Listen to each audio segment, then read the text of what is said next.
kami dari kelompok 8, kami akan membahas sebuah berita yang lagi heboh di industri keuangan, yaitu peretasan yang menimpa salah satu perusahaan multifinance besar di Indonesia, yaitu PT Klipan Finance Indonesia Tbk. Ceritanya bukan sekedar gangguan biasa, ini berkaitan dengan serangan cyber yang memicu kekhawatiran publik soal keamanan data. Yuk kita bahas bareng-bareng bersama kelompok 8. Berita ini muncul setelah Klipan Finance melaporkan bahwa pada tanggal 26 November 2025, sistem mereka menjadi korban serangan cyber. Perusahaan pun secara resmi mengakui adanya insiden tersebut kepada otoritas pasar modal dan publik. Serangan ini disebut menyebabkan gangguan operasional hingga beberapa sistem utama harus dimatikan sementara sebagai langkah mitigasi.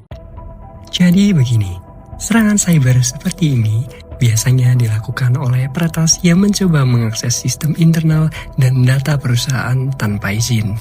Dalam kasus Klipan Finance, meskipun perusahaan tidak menjelaskan secara rinci jenis serangan yang terjadi, langkah awal yang diambil adalah mematikan sejumlah sistem untuk mencegah hal yang lebih serius. Ini berdampak pada layanan kepada nasabah serta operasi internal perusahaan. Kita perlu tahu bahwa perusahaan multifinance seperti Klipan Finance menyimpan data penting nasabah termasuk catatan kredit, informasi pribadi, dan histori pembayaran. Jika data itu bocor, ini bisa jadi masalah serius bagi nasabah dan perusahaan. Soal kekhawatiran publik, pihak Astra Credit Company sebagai bagian dari grup leasing terbesar di Indonesia memberikan klarifikasi.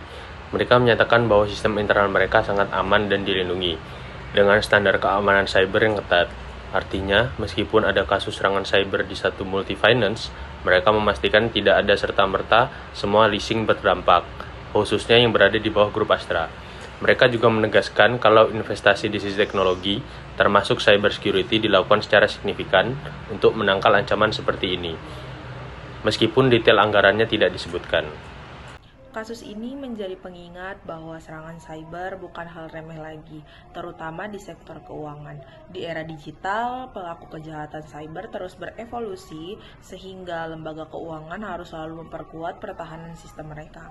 Ketika satu perusahaan terserang, publik jadi was-was soal keamanan data pribadi mereka. Jadi buat kamu yang punya hubungan kredit atau data di platform finansial, selalu jaga keamanan data kamu sendiri juga, seperti memperbarui password, aktivasi autentifikasi ganda, dan berhati-hati dengan pesan atau tautan mencurigakan. Kita tunggu perkembangan lanjutan di pihak otoritas dan Klipan Finance soal langkah perlindungan data nasabah. Dan dari kelompok kami, terima kasih atas perhatian teman-teman semua. Kurang lebihnya mohon maaf. Bye-bye.